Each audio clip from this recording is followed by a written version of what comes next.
2023년 근로 장려금 또 자녀 장려금이 역대 최대 규모로 지급이 됐다고 합니다. 자, 얼마나 됐습니까? 그만큼 또 힘들었고 필요로 했다는 거 아니겠습니까? 지지난해입니다. 2023년 근로자녀 장려금 최다 가구의 최대 금액으로 지급이 됐습니다. 자, 보면은 2015년이 좀 낮았고요. 그렇습니다. 19년보다도 많은 금액이 이제 지급이 된 것인데 507만 가구 5조 6천억 원이 지급이 됐는데 또 중요한 것은 이럴 때 힘들 때 기준을 완화해 주는 게 참 중요하거든요. 그렇죠. 자녀 장려금에 대한 소득 기준이 완화되어서 수급자가 또 2배로 늘어날 수 있었습니다. 60세 이상의 근로장려금 수급자 비율이 매년 증가세요. 이게 굉장히 중요합니다. 네. 왜냐하면 고령 사회로 가고 있는데 정작 경제적으로는 더 힘들어지고 있는 고령자들의 모습, 이 부분이 또 한번 확인이 되는 그런 결과가 되겠습니다. 그 원인이 자녀 장려금의 소득 기준을 내려줬기 때문이라고요. 그렇습니다. 네, 그렇기 그래서 때문에 수급자가 올라갔고 60대 이상 문제도 말씀해 주신 대로 참 중요합니다. 이 부분이 박 앵커께서 말씀하셨던 대로 점점 고령 사회로 되고 빠른 속도로 되고 있거든요. 그런데 이들의 경제적인 취약 부분은 상당히 심각합니다. 여기에 대한 대처가 앞으로는 더 강구돼야 된다는 것도 이 통계가 보여주고 있는 현실이라고 할 수 있겠습니다. 그렇군요. 자, 올해는 맞벌이 가구를 대상으로 근로 장려금이 더 많이 지급될 예정이라고요? 네, 그렇습니다. 이제 근로장려금이라는 것이 일정 수준 이하의 그 근로소득자에게 세금 환급 형태로 해서 지급을 지원을 하는 것이죠. 근로의욕을 촉진하기 위해서 하는 건데 이번에는 맞벌이 가구 같은 경우는 지금 현재는 3,800만 원 이하입니다. 소득이. 그런데 이것을 600만 원을 상향을 해서 4,400만 원 이하로 이렇게 지급을 하기로 했기 때문에 대상이 확대가 되는 것이죠. 확대가 됐고 맞벌이 가구가 연 최대 1년에 최대 330만 원까지는 근로장려금을 받을 수 있도록 혜택의 폭을 넓혔다 이런 의미가 있고 정부에서는 일하는 저소득 결혼 가구에 대한 지원을 앞으로도 강화를 하고 그 방안을 모색을 하는 그런 활동을 또 확대할 거라는 그 계획을 밝히고 있습니다. 네.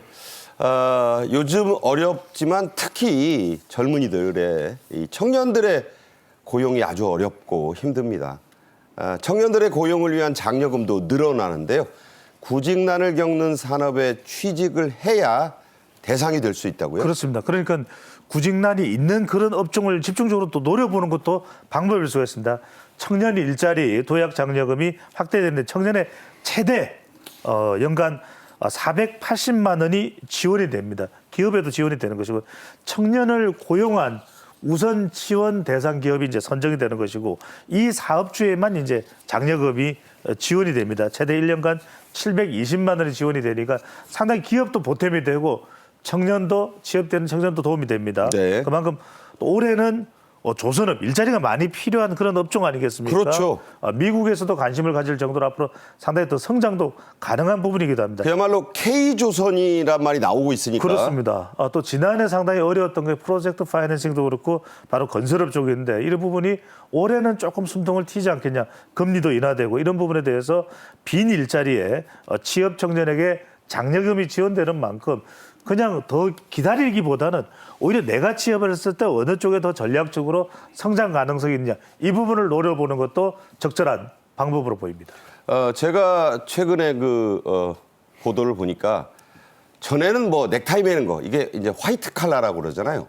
그런데 요새 젊은이들 블루 칼라 직업으로 많이 간다고 합니다. 왜? 이게 일하기도 좋고 수입도 짭짤하다. 그래서 대졸 석사 출신 도배사들의 케이스가 많이 소개가 돼 있어요. 상당히 그 일을 잘 하면서도 월 800만 원 이상 수입을 올리는 케이스도 제가 봤습니다. 자, 이런 정책이 취업난, 구인난 이 두 마리 토끼를 동시에 잡을 수 있을까요? 그렇습니다. 묘책이 될 수 있습니다. 왜? 인식을 바꾸는 게 중요하거든요. 마냥 기다린다. 그게 아니라 기회를 잡아서 나를 더 성장 발전시키면서 또 다른 기회를 만들어낼 수가 있는 겁니다.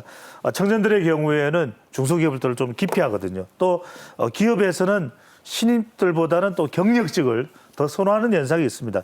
하지만 구직난과 또 구인난과 취업난이 구직난이 동시에 발생합니다. 그냥 쉰다. 그렇습니다. 이럴 때 접점을 찾을 수가 있는 것인데 지금 그냥 쉰다라는 젊은이. 또 잠재적 실업 상태가 40만 명을 돌파하고 있는 상황입니다. 이럴 때 청년들이요 무조건 돈만 원하느냐 그렇지 않습니다. 대기업 연봉을 원하는 것이 아니라 희망 연봉을 보면은 중소기업이나 중견기업 정도를 원하거든요.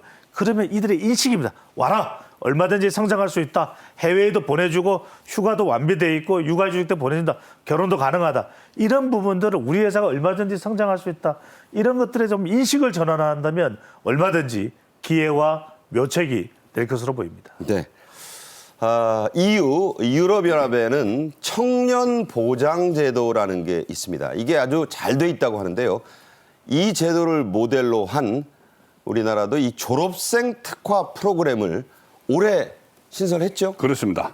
EU 청년 보장 제도가 탄생한 배경을 보니까 이게 골든 타임이 있어요.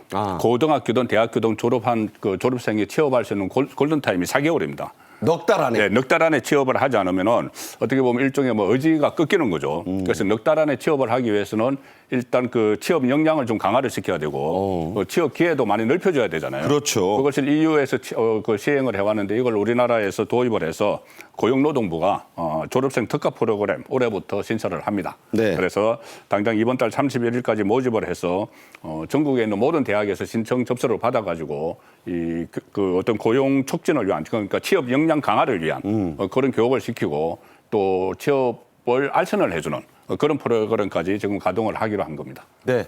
말씀하신 대로 그 학교 졸업하고 넉 달 안에 취업을 해야 좋다는 얘기는 네. 상당히 그 의미가 있네요. 그렇습니다. 그러니까는 또 그 유혹이 꺾이기 전에 그리고 한 4개월 정도 지나면은 좀 그 자포자기를 하는 그런 상황도 일어날 수가 있다는 것이 EU에서 연구를 한 결과죠.